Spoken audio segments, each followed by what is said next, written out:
Olá a todos, eu sou o Alê e estamos iniciando mais um programa Condomínio Sustentável. Não esqueçam de curtir e compartilhar esse vídeo. No programa de hoje, vamos falar sobre uma embalagem que você utiliza aí na sua casa todos os dias, tenho certeza disso. É a tal da caixinha de leite, a embalagem longa vida. Eu trouxe uma pessoa aqui, especialista para falar sobre os compromissos empresariais de sustentabilidade da Tetra Pak, que é a empresa que fabrica essas caixinhas. Eu vou falar com a Valéria Michel, diretora de sustentabilidade Brasil e Cone Sul da Tetra Pak e presidente do Sempre, Compromisso Empresarial para a Reciclagem. Obrigado pela presença, Valéria. Eu que agradeço, Alexandre. É um prazer estar aqui para discutir um pouquinho sobre as nossas caixinhas e o que a Tetra Pak tem feito nesse sentido de sustentabilidade, de como reciclar mais. Legal. Acho que vai ser bem legal. E já começando, o que é essa caixinha, né? Porque todo mundo consome diariamente, mas o que está ali dentro? Eu vou até dar um passo anterior, Alexandre, porque todo mundo conhece a Tetra Pak pela caixinha de leite, de suco que todo mundo acaba consumindo em casa. Mas a Tetra Pak, além de fornecer, de produzir as caixinhas, nós também produzimos os equipamentos para colocar o produto dentro da caixinha e também os equipamentos para processar o alimento antes dele ir para a caixinha. Então a Tetra Pak é uma empresa de soluções completas para alimentos. Agora falando da caixinha, a nossa caixinha ela é predominantemente papel. Cerca de 75% dela é papel, 5% é o alumínio e 20% é o plástico, o polietileno. Isso, por que é interessante a gente falar isso? Então ela já é predominantemente de uma fonte renovável, que é o papel, e ao longo dos anos a gente também vem trocando esse plástico por um plástico de cana-de-açúcar. Para quê? Para aumentar esse conteúdo renovável das caixinhas também.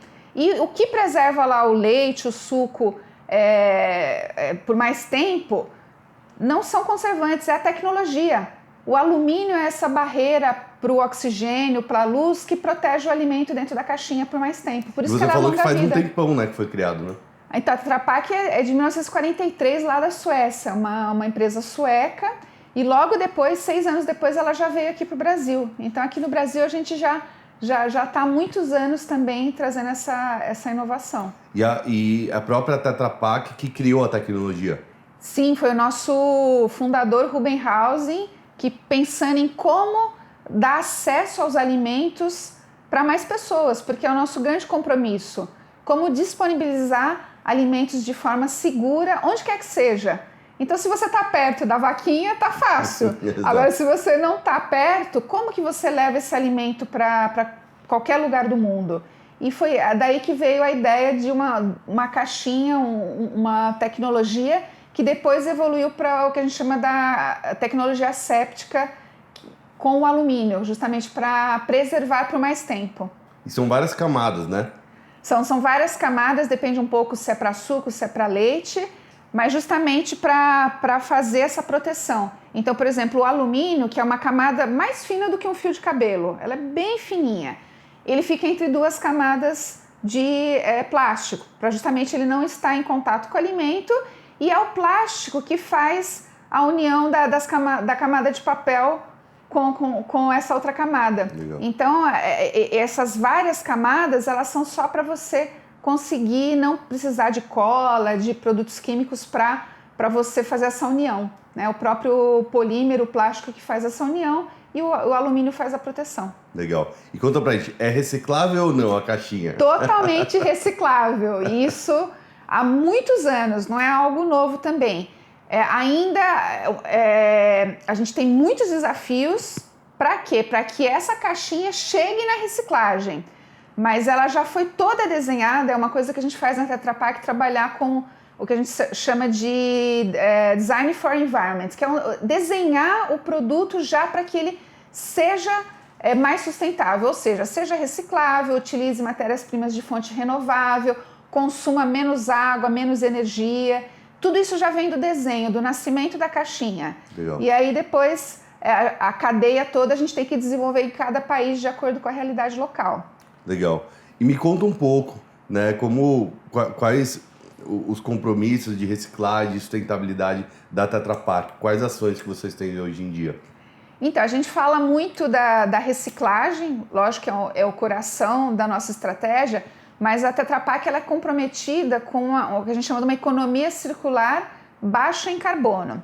Aí, se você lembrar que eu falei que a Tetra Pak não faz só a caixinha, então a gente tem que olhar para toda essa cadeia, para os equipamentos, para que tudo isso traga o menor impacto para o meio ambiente. E até pensando nisso, que nós definimos uma meta de até 2030 zerar as emissões de todas as nossas fábricas no mundo e até 2050 em toda a nossa cadeia. O que é toda a nossa cadeia? Nos fornecedores, nos clientes, no pós-consumo, num todo. Isso é um desafio, mega desafio, porque daí você tem que trabalhar muito em colaboração, em parceria com clientes, com fornecedores.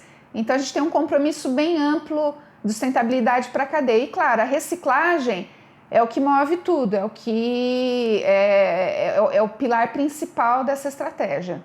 Legal. Com condomínio vocês fazem alguma coisa?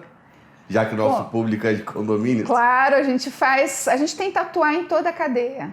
E toda a cadeia envolve você trabalhar com condomínios, você trabalhar com cooperativas, você trabalhar com catador autônomo, você trabalhar com as prefeituras. Todo mundo que de alguma forma contribua para a coleta seletiva e reciclagem, nós conversamos.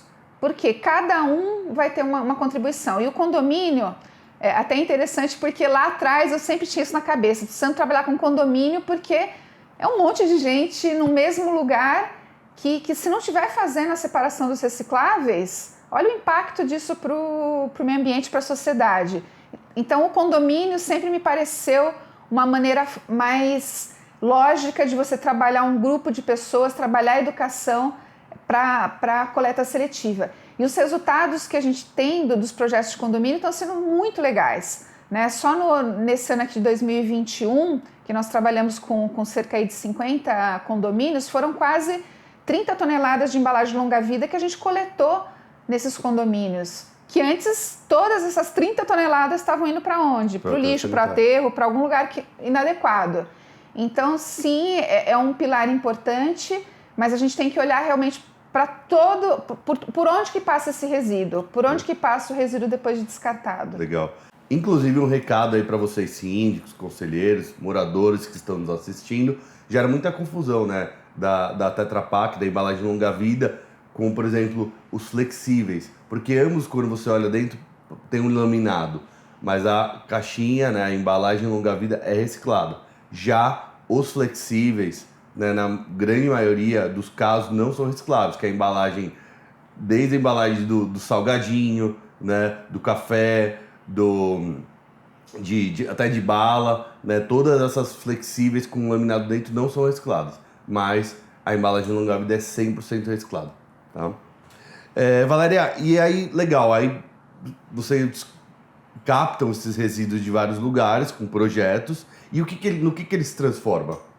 Então, até achei legal a dica que você deu para o pessoal, porque uma das coisas que eu escuto muito, é difícil de reciclar porque tem várias camadas, né, como a gente falou há pouco. Não é. Hoje, tecnologia não é mais um desafio para nós. Existe uma cadeia recicladora estabelecida no Brasil. E o que falta? Falta caixinha, falta chegar a caixinha, porque a gente precisa trabalhar muito ainda com a população, com a educação, para que a população separe os materiais para coleta seletiva, inclusive as embalagens longa-vida. Então, acho que esse tem sido um grande desafio de buscar projetos que trabalhem educação, que olhem também para a realidade do país, e a gente tem uma realidade social com cooperativas, com catadores que precisa ser olhada. Então, a gente tem buscado projetos que juntem essas coisas, que se colete mais caixinhas, trabalhe a educação da população, mas que também tragam um benefício social para quem vive da reciclagem. Legal.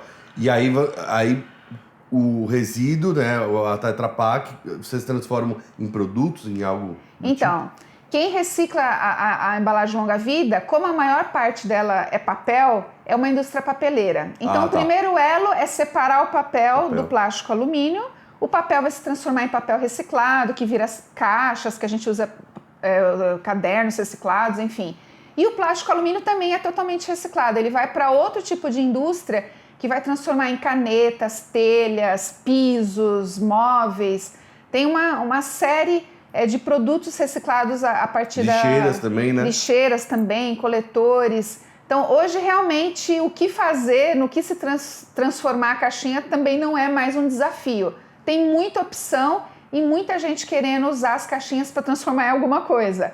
O que está faltando ainda realmente é mais caixinhas sendo separadas em casa. Legal. O que nós falamos de economia circular, que vocês já devem ter ouvido muito por aí, é exatamente isso, né? O fechamento de cadeia. Não é simplesmente você captar o resíduo, mas você dar alguma utilidade, né? Então a gente hoje tem empreendedores na outra ponta fazendo algo com todos os resíduos que estão aí na caixinha, né? da embalagem longa-vida. Então tem empreendedores que captam esse resíduo e fazem placas, chapas, e essas chapas vocês podem fazer o que quiserem, né? Tem gente que compra para fazer até para utilizar nos tapumes de obras, né? Tem gente que compra para fazer lixeiras, coletores, e aí a gente tem o significado real do que é a economia circular.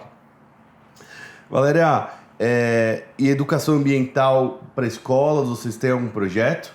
Então, nós já fizemos, desde que a gente começou lá atrás, a gente sabia que o dia que a gente tivesse recicladores, que tivesse a cadeia toda desenvolvida, o problema ia ser o quê? Educação, cultura, ter uma cultura voltada para coleta seletiva e reciclagem. Então, nós começamos a trabalhar programas, a gente fez um material junto com a Unicamp, de educação ambiental, que a gente usou durante muitos anos com escolas, em parceria com as secretarias de educação dos estados.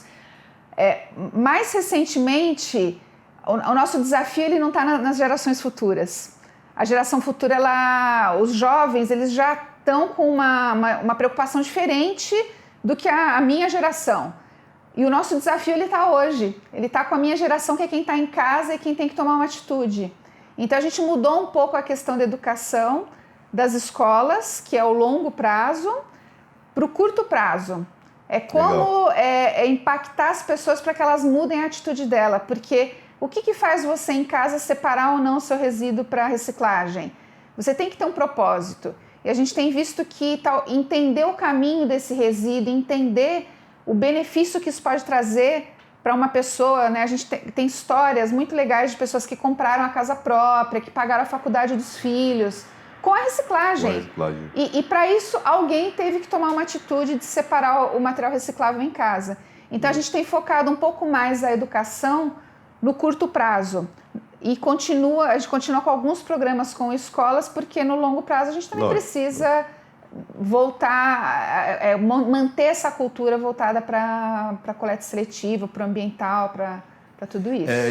E algumas vezes, né, palestrando, muitas pessoas dizem: a gente tem que focar nas gerações futuras e tudo mais. Mas se você até olhar o dado das quantidade de pessoas que tem hoje no mundo, né, e o percentual de jovens, né, e de adultos, uma diferença muito grande. Então, assim, você está jogando toda a responsabilidade, todo o impacto ambiental que nós causamos como geração para as crianças. Não, deixa que elas resolvem. Então, não é assim, né? Tem uma responsabilidade real. As pessoas ainda estão vivendo nesse planeta, elas também têm que compartilhar. Não é simplesmente passar a responsabilidade, né, para as crianças, para os jovens. Né? E outra coisa interessante, que uma vez eu estava palestrando e falei da separação dos recicláveis e tudo mais, e aí um senhor levantou a mão e ele falou assim: posso falar uma coisa? Você está falando tudo errado. Eu falei: por quê? Ele falou: o resíduo já está separado, a gente vai junta. Realmente, né? Se for pensar, né, quando a gente compra uma caixinha de leite, já está separado, né? As pessoas que vão lá e juntam, né? Então ele falou: esse termo está um pouco... Eu falei: é verdade, faz sentido. E, Valéria, agora falando um pouquinho sobre o Sempre, né? Queria que você contasse para as pessoas o que é o Sempre. Então, o Sempre é uma ONG que vai completar 30 anos já, no ano que vem, e que foi criada para promoção e desenvolvimento da coleta seletiva e da reciclagem no Brasil. Então, isso passa desde de conhecer as leis, o que está sendo discutido de leis sobre gestão de resíduos sólidos, toda a parte técnica de informação, né? Porque é uma confusão, né? Se você for ver, quando veio a coleta seletiva para o Brasil, que você falava, vamos separar tudo por tipo. Sim. Aí depois você fala, não, separa os recicláveis dos não recicláveis. Então é muito conteúdo e eu sempre tenho ajudado a como informar as pessoas, né? Sobre o que é reciclável, o que não é reciclável, quais são os desafios, o que tem de lei em discussão e principalmente para ajudar as empresas a se engajarem nesse processo também. Porque não tem como a gente evoluir a reciclagem no Brasil sem colaboração. Então as empresas precisam entender qual que é a sua responsabilidade pós-consumo. Quer dizer, eu estou colocando embalagem no mercado, o que eu estou fazendo para recuperar isso? Então sempre virou um polo de projetos para que essas empresas possam fazer ações práticas para ajudar a estruturar a reciclagem no país. É o que a gente estava falando, né? Não é só ficar comprando nota, né? De crédito lógico reverso. Isso não vai mudar a realidade. É muito mais complexo do que isso. A gente entende que tem uma compliance legal, né? Que tem uma questão legal envolvida, mas se a gente está olhando no longo prazo de como a gente quer que a coleta e a reciclagem evoluam no país, a gente precisa desenvolver a cadeia. E o Brasil tem uma questão social importante que tem que ser olhada e que precisa de ajuda. As cooperativas, os catadores autônomos precisam de apoio das empresas, do governo, de todo mundo. Então a gente precisa trabalhar para estruturar a cadeia, trabalhar a educação. Sim. Né? Então é muita coisa que precisa ser feita e não é. O Brasil tem uma lei de responsabilidade compartilhada. Então essa não é uma responsabilidade só das empresas. É das empresas, é do governo, é da população, cada um tem um pedacinho. E quando a gente conseguir trabalhar junto, aí sim a gente vai conseguir ter um modelo interessante. Aumentar, né? Os percentuais, né? Que hoje no Brasil é mais ou menos 5%, né? De todo resíduo, imagina todo o resíduo que o Brasil... Né? É ridículo, né? Não dá nem para... A gente tem um caminho gigante pela frente...